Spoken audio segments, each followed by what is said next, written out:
Hello दोस्तों, कैसे हैं आप। आपका स्वागत है अपना YouTube channel study with A.R. पर।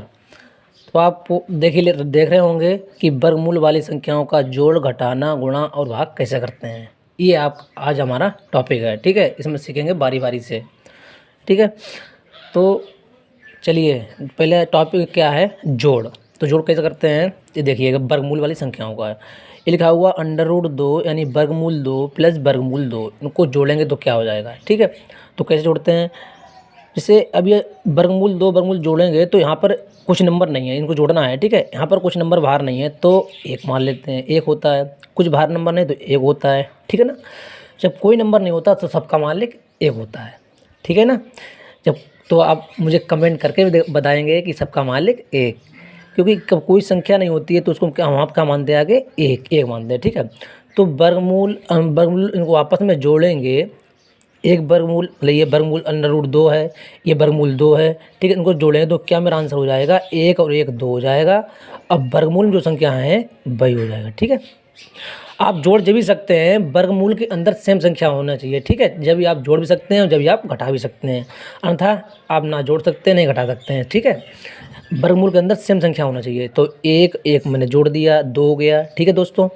और वर्गमूल के अंदर जो संख्या है उसको ज्यों त्यों लिख दिया, ठीक है। इसका आंसर ये हो गया, ठीक है। आगे देखिए, ये अब इसमें लिखा हुआ है 2√5 प्लस 3√5।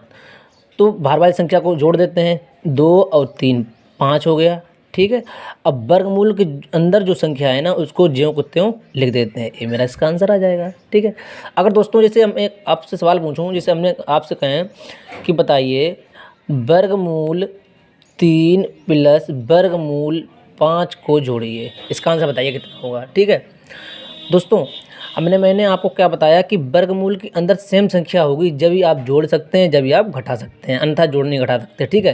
तो इसका आंसर क्या हो जाएगा आपसे पूछे तो इसका आंसर जो क्वेश्चन लिखा हुआ है ना यही इसका मेरा आंसर होगा, ठीक है।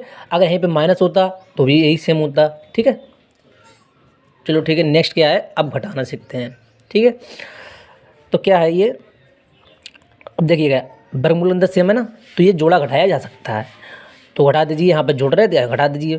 तो 7 में से 4 जाएगा, 3 बचेगा, ठीक है। अब वर्गमूल के अंदर जो संख्या है उसको ज्यों को त्यों लिख देते हैं, ये इसका आंसर हो गया, ठीक है।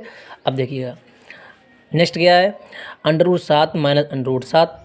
तो कोई भार नहीं है, इसके अंदर कोई भार नंबर कोई नहीं है तो मतलब एक मान लेते हैं, इसके कोई भार नहीं तो एक मान लेते हैं। एक में से एक जाएगा, 0 बचेगा, ठीक है। 0 गुणा 7 में बनेगा तो 0 आ जाएगा, यानी 7 में -7 करेंगे, √7 माइनस 7 करेंगे तो उसका आंसर मेरा क्या आ जाएगा, 0। ये कट जाएंगे, ठीक है ना, प्लस माइनस है ना इसलिए, ठीक है। आगे देखते हैं गुणा। देखिए ऐसे में लिखा हुआ √5 गुणा √3, ठीक है। √5 गुणा √3, ठीक है। तो इसको गुणा कर दीजिए।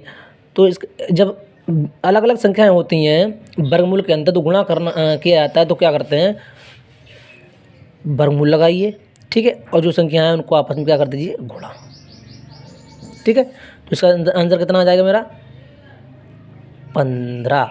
वर्गमूल के अंदर 15, इसका मेरा ये आंसर आ जाएगा दोस्तों, ठीक है। अब देखिए नेक्स्ट क्या है, 3√2 गुणा 7√2, ठीक है। इसको कैसे करते हैं, तो सबसे पहले बाहर वाली संख्या को आपस में गुणा कर देते हैं, ठीक है। 3 गुणा 7 हो जाएगा, तो ये मेरा कितना हो जाएगा, मेरा 21 हो जाएगा, ठीक है। गुणा, अब वर्गमूल अंदर वाले गुणा होता है संख्याओं का, तो वो वर्गमूल कट जाता है, तो वो फाइनली क्या आंसर हो जाता है, जो संख्या होगी ना वही संख्या उसका आ जाएगा, ठीक है। वही संख्या आ जाएगी। जैसे हमने कहा, क्योंकि इसका मतलब ये होता है, आपको बता देते हैं ऐसे कर, ठीक है। इसका मतलब ये होता है वर्गमूल 2 उसका वर्ग के अंदर, ठीक है। 2 की पावर 2 यानी वर्ग 2 उसका वर्गमूल ये, ठीक है। तो ये वर्ग से क्या वर्गमूल कट जाता है, तब ये फाइनली मेरा 2 आ जाता है। ऐसे ही तो हम डायरेक्ट याद रखते हैं कि वर्गमूल में सेम संख्या का आपस में गुणा करते हैं तो वो वर्ग हट जाता है, उनको सेम संख्या है उसका आंसर आ जाता है, रिजल्ट होता है, ठीक है। ऐसे इसका हो गया, उसका गुणा कर दिया और सेम इसका गुणा किया तो वर्गमूल कट जाएगा और जो संख्या होगी वो उसका वो आ जाएगी, ठीक है। अब इनका आपस में गुणा कर दीजिए तो कितना हो जाएगा मेरा, 1 की दूनी 42 का आंसर आ जाएगा। ठीक है, आगे देखिए ये क्या है, 11 भाग अंडर रूट, मतलब 11 भाग अंडर रूट 3। इसका भाग कैसे करते हैं, तो इसको हम कैसे लिखते हैं, ऐसे करके लिख दो पहले, ठीक है, अंडर रूट 3, ठीक हो। इसको भाग करते हैं तो कैसे करते हैं, एक पूरा वर्गमूल लगा लेते हैं, ठीक है, अब 11/3 इसको ऐसे लिख देते हैं, ये मेरा इसका आंसर हो जाएगा। ये कटेगा नहीं तो ये मेरा आंसर आ जाएगा, कट जाए तो काट दो आप। अब जैसे ये लिखा हुआ है अंडर रूट 10/5, इसका भाग देते हैं तो कितना आंसर आएगा, तो पहले से एक पूरा वर्ग लगाएंगे, वर्गमूल लगा लेंगे, ठीक है, दोनों संख्या उसके नीचे लिख देंगे 10/5, इसको काट दीजिए, कितना आएगा, 2 बार चला जाएगा। तो ये फाइनली हमारा जो आंसर बचेगा, इसके नीचे 1 बचेगा, 1 हम लिखते नहीं है ना, हर में जब होता है, तो अंडर रूट 2 मेरा इसका आंसर आ गया। ठीक है दोस्तों, इस तरह से आज मैंने आपको वर्गमूल वाली संख्याओं का जोड़, घटाना, गुणा और भाग सिखाया। ठीक है, बिल्कुल सिंपल तरीके से आप सीख सकते हैं और बढ़िया तरीका से सीख सकते हैं। थोड़ा दिमाग लगाना पड़ता है, इसमें कोई कठिन नहीं होता है। ठीक है, इस तरह से मैंने आपको सिखाया। तो अगर मेरी वीडियो अच्छी लगी हो आपको तो लाइक करें, अगर चैनल पे नए हैं तो मेरे चैनल को सब्सक्राइब करें और बेल आइकन को भी दबा लें, जिससे कि मैं कोई नई वीडियो बनाऊं तो आपको प्रॉपर मिलती रहे। ठीक है, अगर कोई भी डाउट रह गया हो तो आप मेरी वीडियो को दोबारा रिप्लाई करके देख लें, जिससे कोई आप जो भी डाउट हो वो दूर हो जाए। ठीक है, जब तक डाउट नहीं दूर होगा जब तक आप नहीं कर सकते सही से, है ना दोस्तों। इसलिए डाउट करना बहुत ज़रूरी होता है, ठीक है, दूर करना बहुत ज़रूरी होता है।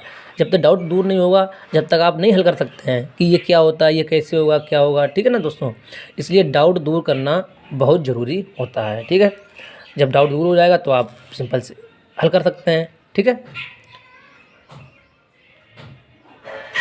Thanks for watch. ठीक है।